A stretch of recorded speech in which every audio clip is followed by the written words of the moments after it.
Captain Elias Kane stood at the edge of the shuttle bay, staring at the swirling green and blue clouds of Xylo-9. The planet below was unlike anything humanity had ever explored. Its forests glowed faintly, as if the trees themselves carried their own light. Massive crystalline structures rose from the ground like natural towers, reflecting the light from the distant sun in 1,000 colors. Kane's hand rested lightly on the grip of his sidearm, but he felt a thrill in his chest. Exploration missions were never easy, but this one promised danger and discovery in equal measure. His team of soldiers gathered behind him, a mix of veterans and younger recruits. They were silent, listening to the hum of the shuttle engines and the occasional crackle of static from the communication devices. Lieutenant Mara Chen broke the silence. "Sir, sensors are picking up movement ahead. Life forms, but they're unlike anything in our database." Kane nodded, squinting at the readings. "Keep your eyes open. Stay sharp. We don't know what we're dealing with." The team descended onto the surface.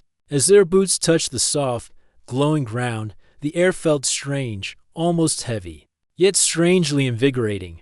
Kane inhaled deeply, savoring the scent of alien flora. This was the kind of planet that made humans feel small but alive. He led his team forward, careful to keep formations tight. Hours passed as they navigated the dense forests, following readings that suggested intelligent life. Suddenly, movement flickered through the trees. Shadows darted between trunks, and Kane's instinct screamed danger. "Positions!" he shouted. The team spread out. Weapons raised out from the foliage emerged creatures taller than humans, their bodies covered in smooth, iridescent armor-like skin. Their eyes glowed faintly, intelligent and calculating.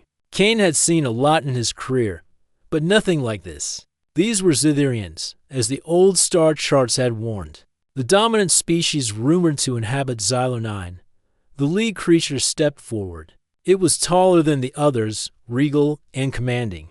Kane could feel the authority radiating from it. "Identify yourself," he called out, though he doubted they could understand his language.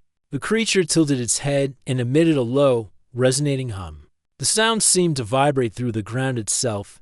Kane signaled his team to hold fire. He wanted to observe, to understand. He had been trained to face the unknown with caution and intelligence, not just weapons. Slowly, he lowered his weapon. The creature did the same, though with a grace that seemed almost ceremonial. Then, with a sudden, dazzling display, the creature's body emitted a radiant pulse of light, momentarily blinding Kane and his team. When their vision cleared, the creature stood alone. Kane could see now that this was not just any Xitherian, it was their queen. Her presence alone commanded respect, her movements precise, elegant, and full of authority. Before Kane could react, a rumbling shook the ground. Trees swayed violently, and crystals vibrated with energy. Kane realized that the pulse of light was not just for display, it was connected to the planet itself. The ground beneath them began to glow, and a strange wave of energy surged outward. Catching Kane and the queen in its path, Kane felt a sharp jolt run through his body, as if the energy was probing him, linking him to the alien queen in a way he could not comprehend. The queen staggered as well, her glowing eyes widening. The energy faded as quickly as it had appeared, leaving silence in its wake. Both Kane and the queen blinked, shaken but unharmed. For a moment, neither moved. Then the queen lifted her head and regarded Kane with curiosity rather than hostility. Kane felt a strange connection, almost as if he could sense her thoughts. It was fleeting, but undeniable. He could feel the rhythm of her heart, the intensity of her mind. And somewhere deep within him, he sensed that something irreversible had begun. Lieutenant Chen broke the tense silence. "Sir, should we?" Kane raised his hand. "No, do not fire. Observe first. Something unusual has happened." The queen stepped forward, her movements fluid and deliberate. Kane mirrored her, keeping his distance but showing no signs of aggression. The creatures surrounding her stayed at a cautious distance, watching intently. As Kane and the queen circled each other, the connection between them seemed to strengthen. Almost imperceptibly, it was not communication in any language they knew. Yet ideas and emotions flickered across the invisible bridge that the energy had created. Kane realized that this was more than a simple encounter, it was a meeting that could alter the course of both their species. Hours passed with the two studying each other, neither making a threatening move. Kane's team remained on high alert, but even they began to notice the subtle harmony between human and alien.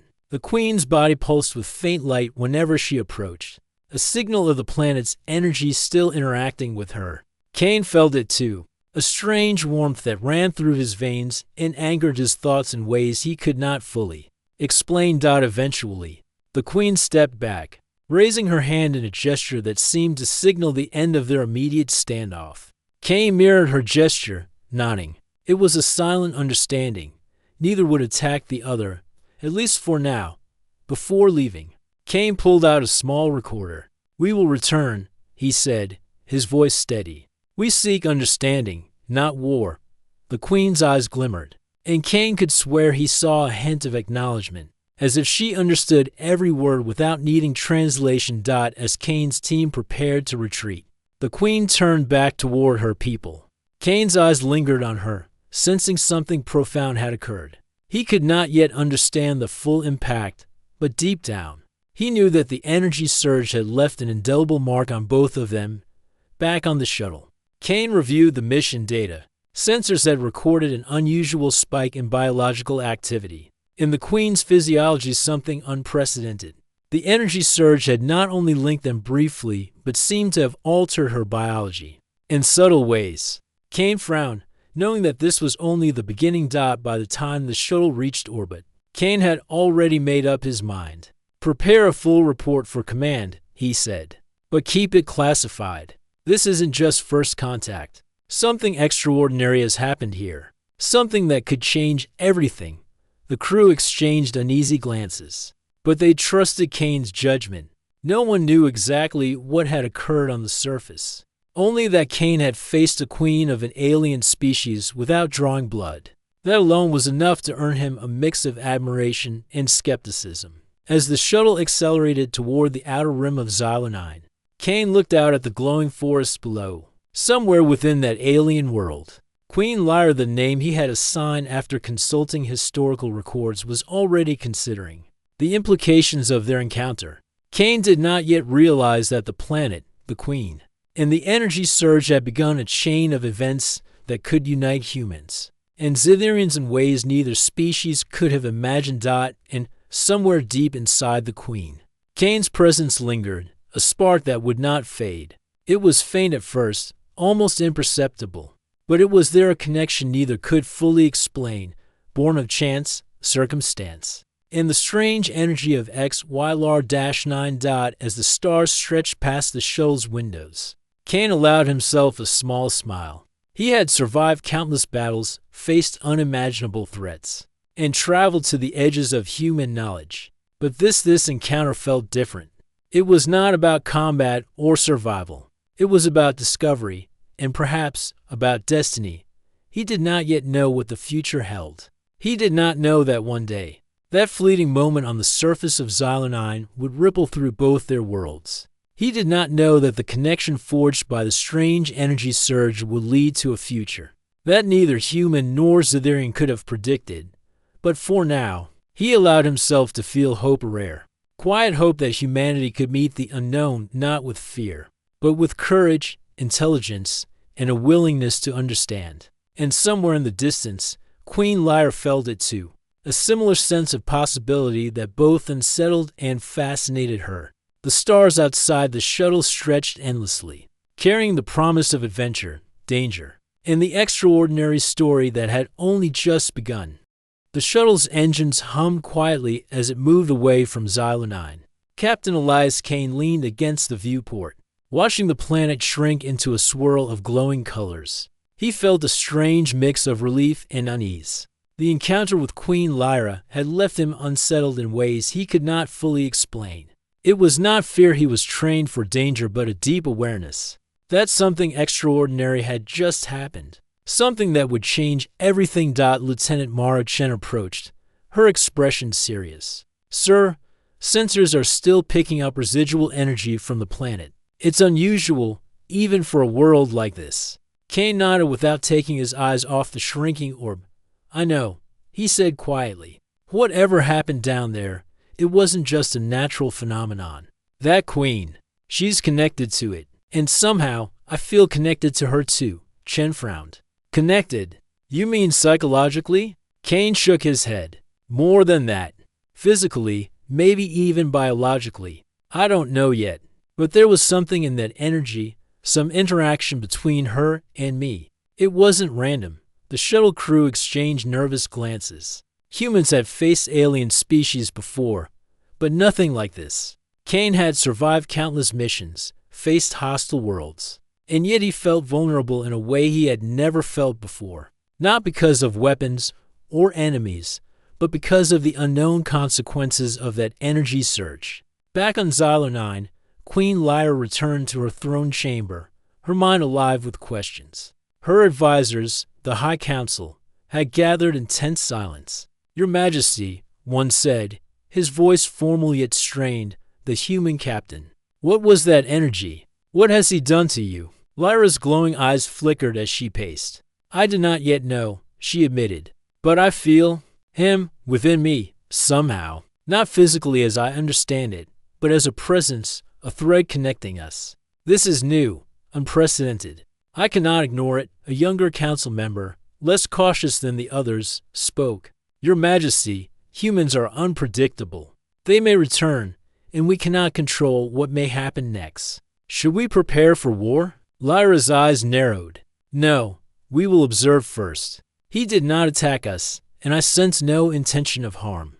There is intelligence there, and courage, perhaps. Even potential for something more. Meanwhile, in the shuttle orbiting the planet, Kane's thoughts were restless. He reviewed every recorded moment from the landing, analyzing the energy readings, the Queen's movements, and the subtle changes in their own physiological data. Something had shifted, and he could not yet understand how. Captain, Chen said hesitantly, our superiors are insisting we report immediately. They want details on the life form, on the Queen, and on whatever just happened. Kane straightened, his jaw firm. We will report, he said. But this is not a situation to treat with fear. This is more than first contact. Something unique occurred. If we handle it incorrectly, it could cause more problems than we anticipate. Keep the report classified. Only the highest command will see it. The journey back to the human base took several hours. Kane used the time to meditate on the implications of the encounter. He was a soldier, trained for combat and strategy. But he also knew the value of observation and intelligence. The energy surge had not just connected him to Queen Lyra, it had left a mark. He felt it subtly in his thoughts, in his reactions, and sometimes in his dreams on Xylo 9. Lyra's connection to Kane was becoming more pronounced. She discovered her own physiology responding in ways she could not explain. The energy had left a permanent effect. Though subtle at first, she noticed fluctuations in her metabolism, in her sensory perception, and even in her instincts. It was as if a piece of another being had been woven into her, invisible yet undeniable. Her advisors observed her closely. Your Majesty, one said cautiously, these changes, they are unprecedented. We have never seen anything like this in our species.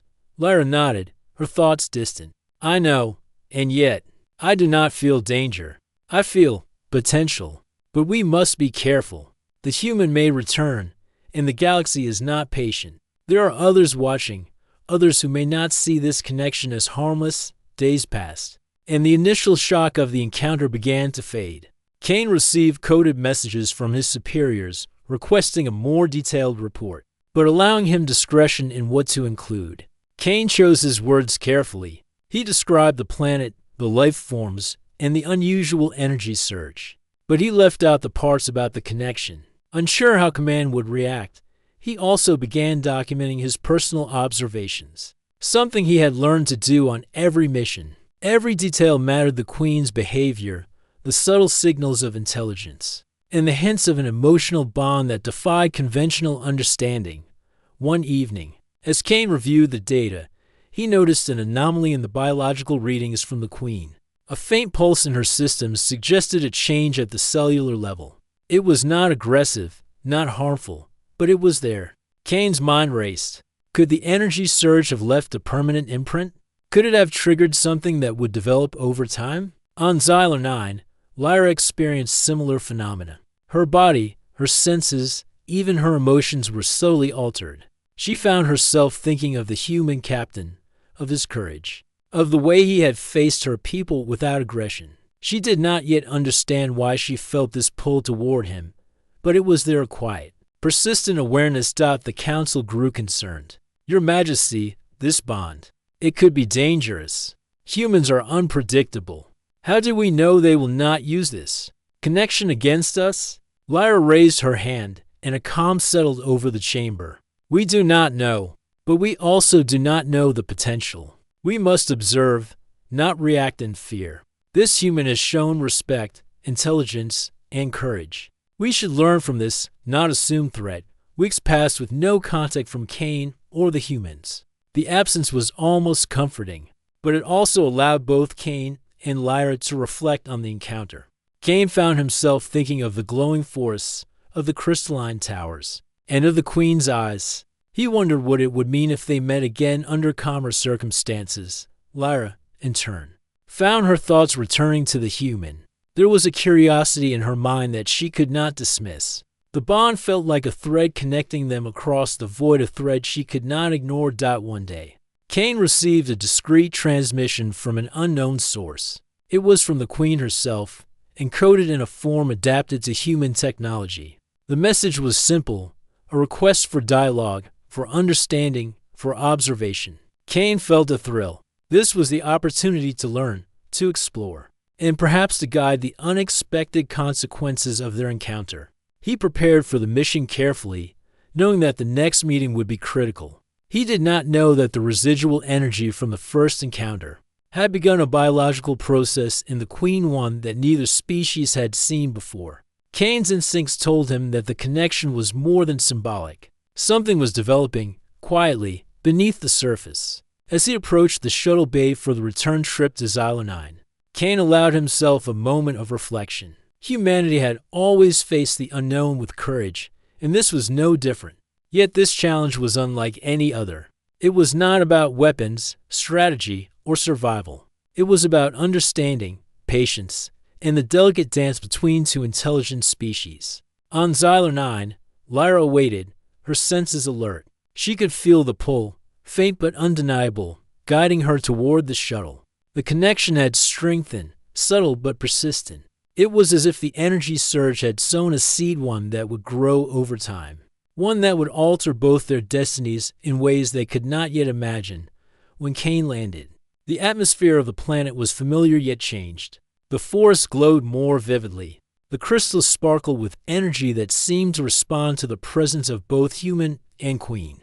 Cain stepped onto the surface cautiously, aware of the importance of every gesture. Lyra emerged, regal and calm. The Queen's eyes glimmered with recognition. Cain raised a hand in greeting. She mirrored the gesture. In that moment, both understood that their connection was not a threat, not a mistake. It was an opportunity.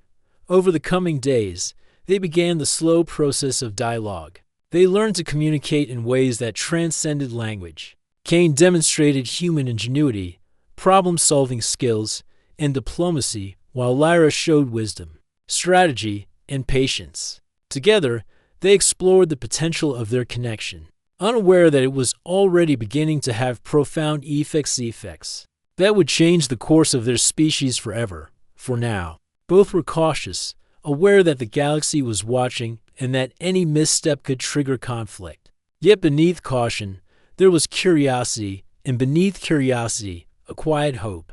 A hope that an accidental meeting, born of energy and chance, could become the beginning of something extraordinary.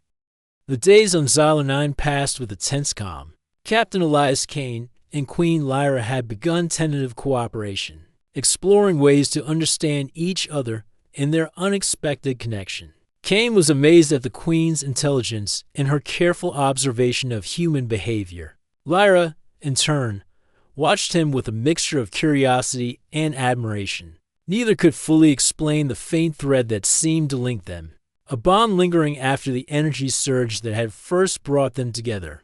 Despite their growing understanding, the planet was far from safe. Sensors on the shuttle and Lyra's own advanced detection systems picked up movement. At the edge of Xylar territory, scans revealed multiple fleets of alien warships approaching, from factions that had long coveted Xylar-9's unique energy resources. These invaders had heard rumors of humans' arrival and interpreted the accidental meeting with the Queen as a threat to the balance of power. Lyra convened the High Council immediately. They approached with weapons and intent, she said, her glowing eyes reflecting urgency. We must defend our planet, but with care. We cannot afford unnecessary casualties. Kane stepped forward. Queen Lyra, I've faced hostile fleets before. Humans can adapt quickly, and together, we can create a defense strategy. We need to combine your abilities with our tactics. Some council members frowned. He is a human. Can he truly understand the defense of our world? Lyra's gaze hardened. He has already demonstrated courage, intelligence, and respect. We will trust his judgment for now. Prepare our forces. We may need to fight. Kane spent hours with Lyra, studying the layouts of their defenses and the strengths of the incoming fleets. The human soldier in him thrived in the challenge. He advised repositioning Xytharian energy cannons to create overlapping fields, combined with human shields and fast attack units to disrupt the enemy. Lyra adapted his ideas with her people's natural energy manipulation abilities, creating a defense that was both elegant and deadly. When the first attack ships appeared over the horizon, the combined forces of humans and Xytharians were ready. Kane led a squad of human soldiers, moving with precision through the glowing forests and crystalline towers. Their weapons were calibrated to work with Xytharian energy fields, creating a deadly synergy. The enemy struck with overwhelming numbers, but Kane's tactics kept them at bay. He used ambush points, clever decoys, and the natural terrain to offset the invaders' technological advantages. Lyra's presence on the battlefield was equally formidable. She commanded the Xytharian forces with unmatched skill, her abilities amplifying their strength and protecting their flanks as the battle raged. Kane noticed something extraordinary. Queen Lyra's energy pulses were stronger than usual, almost as if they were responding to his presence. He realized, with a shock, that the bond they shared was affecting not just communication and thought, but even their abilities. Their connection was enhancing coordination, subtly guiding both humans and Xytharians to act in harmony. In the midst of battle, Kane saved a group of Xytharian soldiers trapped under collapsing crystal formations. As he pulled them to safety, he felt Lyra's awareness brush against his mind, not words, not commands, but a shared sense of urgency. He acted instinctively, moving where her thoughts guided him. For a brief moment, human and alien operated as one. The invaders underestimated the combination of Kane's ingenuity and Lyra's power. Ships were disabled before they could fire, and energy blasts that might have destroyed forests were redirected by Lyra's subtle manipulations. Kane realized that humans' adaptability and Xytharian's energy mastery created a force stronger than either species alone. Amid the chaos, a realization struck both of them. The accidental connection that had begun during the energy surge was no longer just a curiosity. It was a tactical advantage. It allowed them to anticipate each other's actions, to respond faster than any enemy could predict. They began to move together almost instinctively, Kane adjusting human units while Lyra coordinated her forces. Each step of the battle guided by a connection neither fully understood but trusted. Hours passed, and the enemy began to retreat. Their fleets had underestimated the planet's defenses, and the strange synergy of humans and Xytharians had proven unstoppable. Kane stood on a crystalline ridge, watching the last of the warships vanish into the distance. Lyra appeared beside him, her energy glow dimming now that the immediate threat was gone. "You have changed the course of this battle," she said softly. Almost as if acknowledging something more than just strategy, Kane smiled, feeling exhaustion but also a sense of achievement. "We changed it together. Humans and Xytharians, working as one, maybe. That's what makes us stronger." Lyra studied him. "Stronger, yes. I did not expect that our species could complement each other so naturally. Yet now I see it clearly, this bond. Whatever it is, it has potential far beyond what I imagined." As the sun set over the glowing forest, both felt a quiet shift. Kane noticed subtle changes in Lyra's aura, a rhythm that mirrored his own. He wondered what it meant, unaware that the residual energy from the first encounter had begun to produce biological effects that neither could yet understand. Lyra herself felt a deepening awareness, a sense that their connection was not just tactical, but also living, evolving in ways she could not yet explain.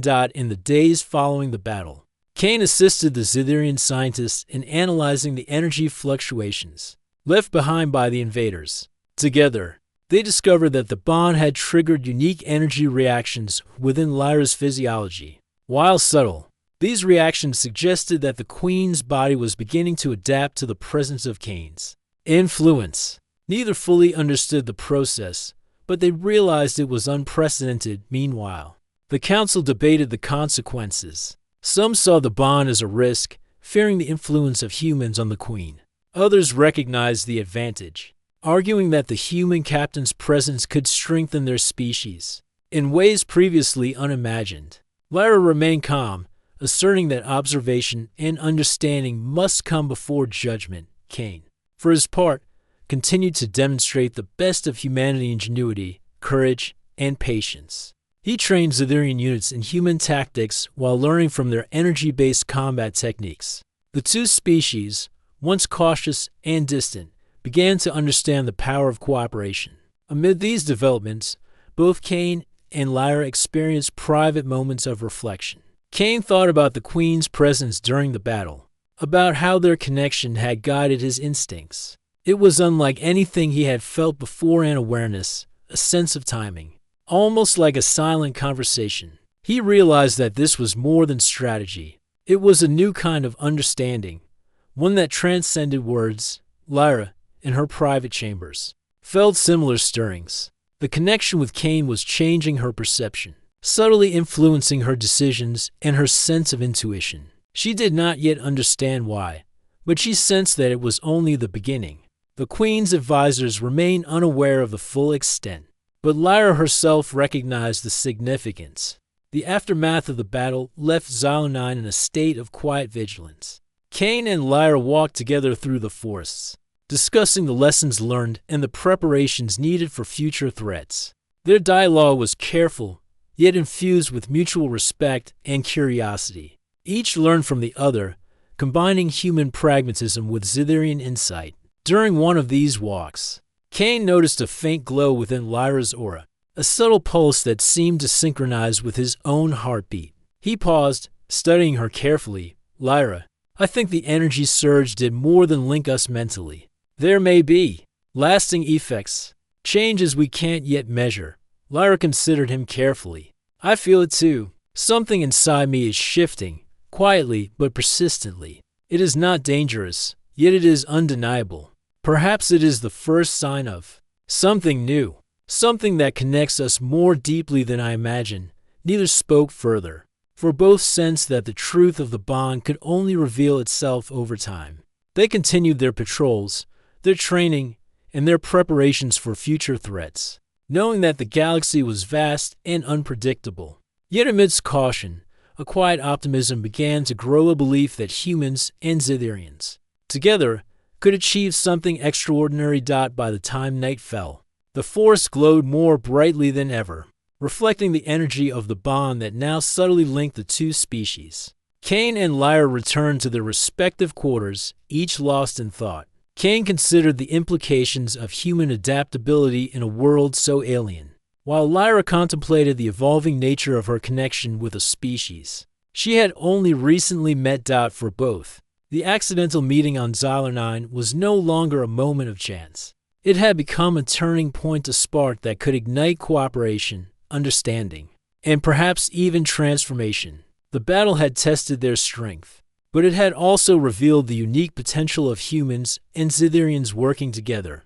As Kane prepared for rest, he glanced out at the crystalline towers shimmering under the starlight. He could feel Lyra's presence faintly, almost like a shadow at the edge of his awareness. It was comforting, a reminder that the bond was real, tangible, and evolving.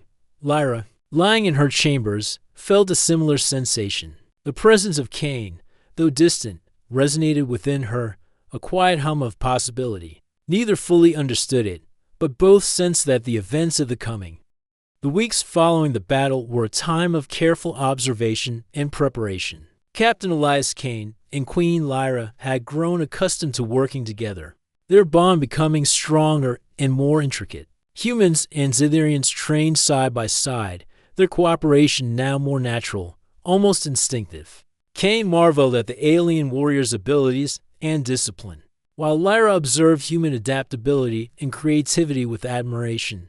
Yet, despite the calm, a subtle change was taking place. Lyra began to notice small, unusual sensations within herself and unfamiliar warmth, a steady rhythm that pulsed through her being. It was faint at first, easy to dismiss, but impossible to ignore. She sensed Kane's presence more acutely than before, even when he was far away. The connection they had formed during the energy surge was evolving, taking on a deeper, more tangible influence. Lyra spent hours in her chambers, meditating and examining her body, trying to understand what was happening. Her advisors grew concerned as they noticed changes in her physiology. "Your Majesty," one said cautiously, "we have detected unusual activity in your systems. It is unlike anything we have seen before." Lyra nodded slowly. "I know.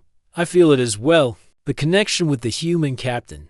It is altering me. But I do not feel harm, only change. Something new is beginning." Meanwhile, Kane noticed changes in his own awareness. He could sense shifts in Lyra's energy, subtle but undeniable. It was as if part of her had been rewritten to resonate with him. At first, he questioned his own perception, but repeated observations confirmed that the bond was real and evolving. He began recording his findings, documenting every detail carefully. This was unprecedented, and he knew the importance of understanding it before others interfered. The two of them began to communicate more often, sharing insights, observations, and even subtle feelings.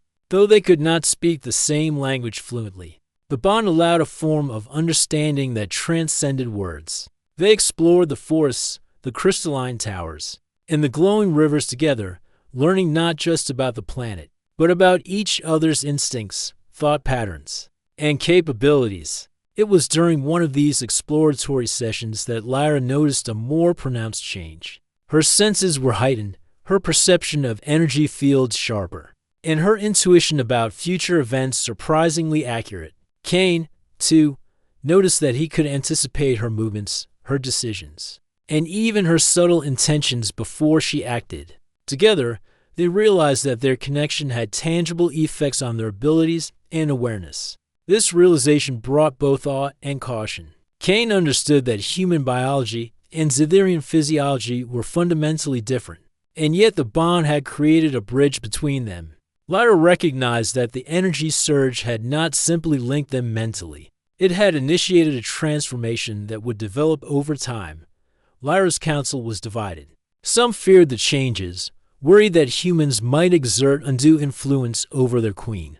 Others saw the potential advantages, arguing that cooperation with Kane could strengthen the Xitherian species and ensure their survival in the face of growing threats. Lyra listened carefully, weighing every opinion, but ultimately made her decision. Observation and understanding must guide their actions. One evening, as the twin suns of Xylanine set and painted the forest in shades of gold and purple, Kane and Lyra met at a crystalline overlook. The wind carried the faint hum of the planet's energy, and both felt it resonating with them. Kane broke the silence. "Lyra, I've been studying the data from the energy surge and our bond. I think it's more than just awareness. There's a biological effect. Something permanent is happening." Lyra's eyes glimmered. "I have felt it too. It is subtle, but undeniable. My body, my senses, they respond differently than before. Something is growing, though I do not yet know its nature." Kane studied her carefully. "It might be the result of the energy surge linking our DNA. I've never seen anything like this, but I suspect it is creating a lasting connection, something that could continue to develop over time."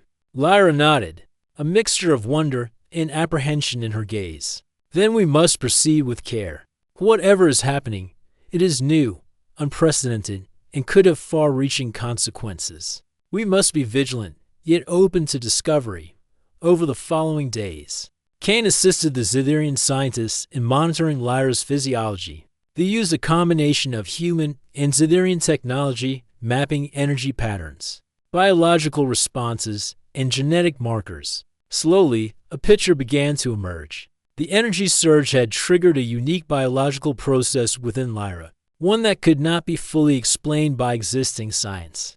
Kane suspected that it was the first stage of a hybrid phenomenon of potential blending of human and Zithirian characteristics that could alter her biology in profound ways. Lyra sensed it as well. She felt subtle changes in her body, a quiet development that was neither harmful nor painful, but impossible to ignore. Her instincts told her that this change was connected to Kane, and that it might lead to something entirely new, something neither species had ever experienced. As they continued their observations, Kane and Lyra grew closer, their trust and understanding deepening.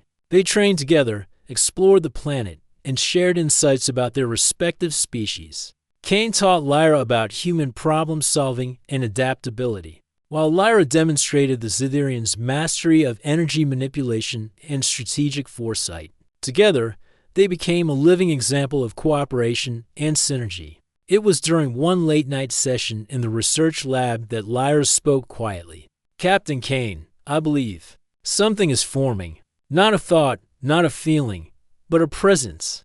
It is small, yet it is there. I cannot yet define it, but I sense that it is a result of the bond." Kane's eyes widened, understanding immediately. "Lyra, you mean something biological? Something growing inside you?" She nodded, her glowing eyes reflecting both awe and caution. "Yes, I believe it is. I do not yet know the form or the extent, but it is happening, and I sense that it is connected to you." Kane felt a mixture of surprise and responsibility. He had anticipated that the energy surge might create long-term effects, but he had never expected this. "We need to monitor it carefully," he said. "Document everything. This could be unprecedented in the history of both our species." Over the next several days, the team worked tirelessly. Kane observed Lyra, taking detailed notes, while Zithirian scientists used advanced scanning equipment to map the developing presence. They discovered that it was not fully human nor fully Zithirian, but a hybrid of energy, biology, and consciousness. Kane realized that this accidental creation had the potential to be something extraordinary, a being capable of bridging the gap between two intelligent species. Lyra felt the changes more acutely each day. Her senses heightened, her intuition sharpened, and a quiet awareness of the developing life inside her guided her actions. She moved carefully, yet she remained strong and capable, demonstrating her leadership and power without compromise. Kane admired her resilience and wisdom, understanding that the process, though unexpected, had not diminished her in any way. The council continued to debate the implications. Some feared political ramifications, worried that the hybrid could be used as leverage by humans or other alien factions. Others argued that this was an opportunity for growth and understanding, a chance to unite the species in ways previously unimaginable. Lyra listened carefully to every argument, her decisions measured, her mind clear. She would not allow fear to dictate their actions. As the weeks turned into months, Kane and Lyra's bond became more than a tool or a strategy. It became a source of mutual respect, trust, and admiration. They trained together, faced challenges together, and navigated the complexities of interspecies diplomacy side by side. The presence developing within Lyra was a quiet reminder of the extraordinary consequences of their encounter, something neither could fully control, yet something that inspired hope. Kane realized that humanity's strength lay not only in weapons or technology, but in adaptability, understanding, and the courage to face the unknown. Lyra understood that her species' power could be amplified through cooperation, insight, and openness to new possibilities. Together, they represented a future where humans and Zithirians could coexist, thrive, and grow stronger through shared experience. One evening, as the twin suns dipped below the horizon, Kane and Lyra walked through the glowing forests. The trees shimmered in soft light, reflecting the energy that seemed to hum quietly within them. Cain glanced at Lyra, noticing the subtle changes in her presence, the quiet pulse of life developing within her. "It is remarkable," Cain said softly. "Not just the bond, but everything. This connection, this life forming. It could change the future of both our species."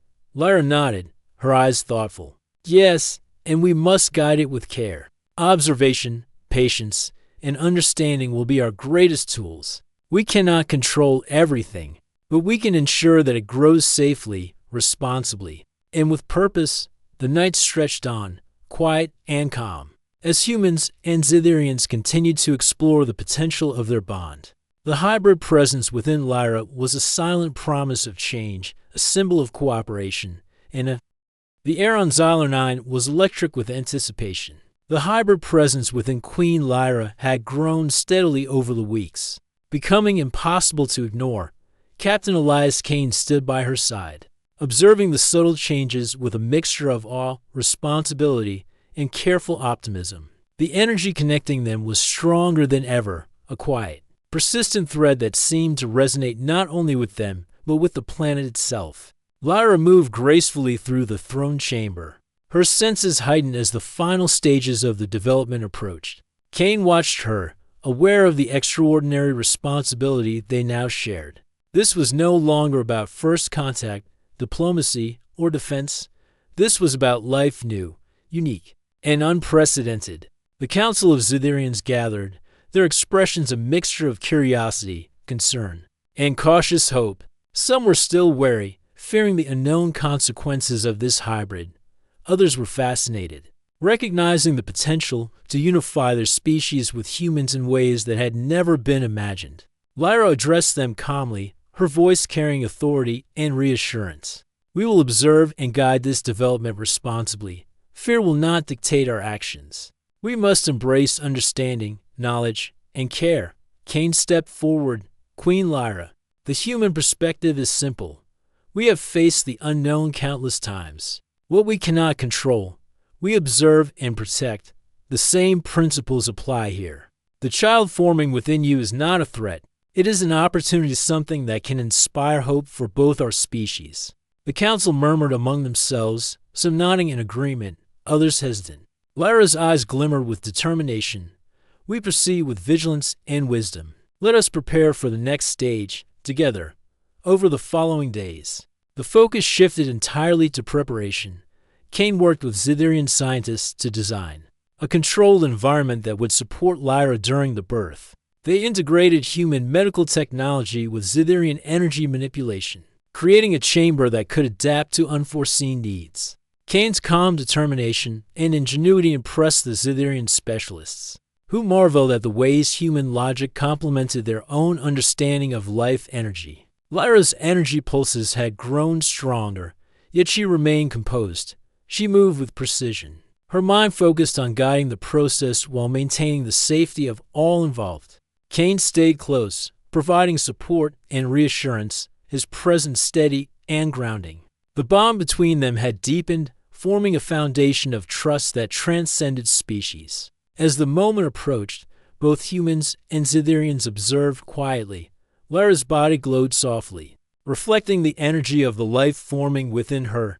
Cain could feel the pulse, faint but undeniable, like a heartbeat echoed across the bond that connected them. It was a rhythm of potential, of unity, and of a future neither could have predicted. The birth began quietly, with no pain but a sense of profound energy flow. Cain and the scientists monitored carefully, adjusting energy channels and support systems as needed. Lyra moved with control and grace, her focus unwavering. She guided the life within her through the process, channeling both her strength and the energy that had created the connection with Cain. Minutes passed, stretched into what felt like hours, though Cain's attention never wavered. Then, with a quiet shimmer of light and a subtle pulse of energy, the hybrid child emerged. The being was unlike anything Cain or the Xitherians had ever seen. Its form was small and delicate, yet radiating intelligence, curiosity, and calm awareness. Cain approached cautiously, feeling the bond immediately. The child's presence resonated with him and with Lyra, a quiet confirmation that the energy, surge, and subsequent bond had created something extraordinary. It was not human, nor Xytherian, but a perfect combination of both, a bridge between two species. Lyra held the child gently, her glowing eyes filled with both pride and awe. Cain knelt beside her, observing and feeling the connection as clearly as she did. "It's remarkable," he whispered, "everything we hoped it could be." The council members watched in stunned silence. Some approached cautiously, reaching out with energy probes to confirm the child's stability. They were greeted, not with hostility, but with a calm intelligence that radiated from the hybrid. Even the most skeptical of advisors could not deny the significance of what they were witnessing. Cain turned to Lyra, his voice steady. "This child, it has the potential to unite our species. It will be a symbol, a bridge, and a reminder that cooperation, understanding, and courage can create something greater than conflict." Lyra nodded, her energy glow softening as she held the child close. "Yes, it is not a mistake, nor an accident to be feared. It is a beginning, a promise that humans and Xytherians can grow stronger together through respect, trust, and shared purpose." The hybrid child opened its eyes, looking at Cain and Lyra with awareness that seemed far beyond its physical form. Cain felt a rush of emotion, a combination of hope, responsibility, and admiration. He realized that humanity's adaptability and courage, combined with Xytherian wisdom and energy mastery, had created something truly unique. Over the following days, the child's abilities began to manifest. It could sense energy fields, communicate emotions and intentions, and respond to both Cain and Lyra instinctively. Humans and Xytherians alike were amazed by the child's rapid development, recognizing that it represented the potential for unprecedented collaboration between the species. Cain worked closely with Lyra to nurture and guide the child, teaching it basic concepts of human life, while Lyra introduced it to Xytherian understanding and energy manipulation. Together, they fostered a unique education that combined instinct, intelligence, and empathy. The child responded quickly, demonstrating problem-solving skills and a gentle awareness of its surroundings. The presence of the hybrid had immediate effects on the planet and its inhabitants. Humans and Xytherians began to work together more smoothly, inspired by the examples set by the child's existence. Conflicts that once seemed insurmountable were now approached with dialogue and cooperation. Cain realized that humanity had always thrived by adapting, learning, and embracing the unknown. And here was proof that their qualities could extend beyond their own species. Lyra felt the same sense of possibility. Her people, who had once been cautious and insular, now saw the value in openness and collaboration. The hybrid child was not just a being of wonder, but a catalyst for unity, demonstrating the extraordinary results of understanding and trust between species. The days turned into weeks, and Cain and Lyra continued to nurture the child, observing its growth and learning from its unique perspective. Both humans and Xytherians marveled at its abilities, realizing that the hybrid represented a new chapter in galactic history. It was a living symbol of cooperation, courage, and the unexpected outcomes of chance encounters. One evening, Cain and Lyra stood together on a crystalline ridge overlooking the glowing forests. The twin suns were setting, painting the sky in shades of gold and violet. The child played nearby, moving with energy and curiosity that reflected both human and Xytherian traits. Cain felt a profound sense of accomplishment and hope. "This is only the beginning," he said quietly. "The galaxy will watch this child. It may change the way our species interact, how we think about cooperation and trust." And it all started by accident. Lyra smiled, her glowing eyes reflecting the starlight. "Accident or not, it has created something extraordinary. We will guide it, nurture it, and learn from it. Together, humans and Xytherians can build a future that neither could achieve alone." The child approached them, sensing the bond and the shared energy between Cain and Lyra. It reached out, and for a moment, human, Xytherian, and hybrid were connected in perfect harmony. Cain felt a surge of emotion and possibility. The future was uncertain, but filled with promise. Word of the hybrid's birth soon spread across nearby star systems. Some approached with fear. Unsure what to make of this new life, others came with curiosity, eager to learn from the unprecedented example of cooperation. Cain and Lyra welcomed visitors cautiously, demonstrating the child's abilities and emphasizing the values of understanding, respect, and collaboration. In time, the hybrid became a symbol not just for their species, but for the galaxy as a whole. Its presence inspired hope, proving that even accidental encounters could lead to extraordinary outcomes. Cain realized that humanity's greatest strength lay not in weapons or technology, but in adaptability, courage, and the willingness to embrace the unknown. Lyra, too, understood the lesson. Power was not just strength or strategy, it was wisdom, patience, and the ability to nurture potential together.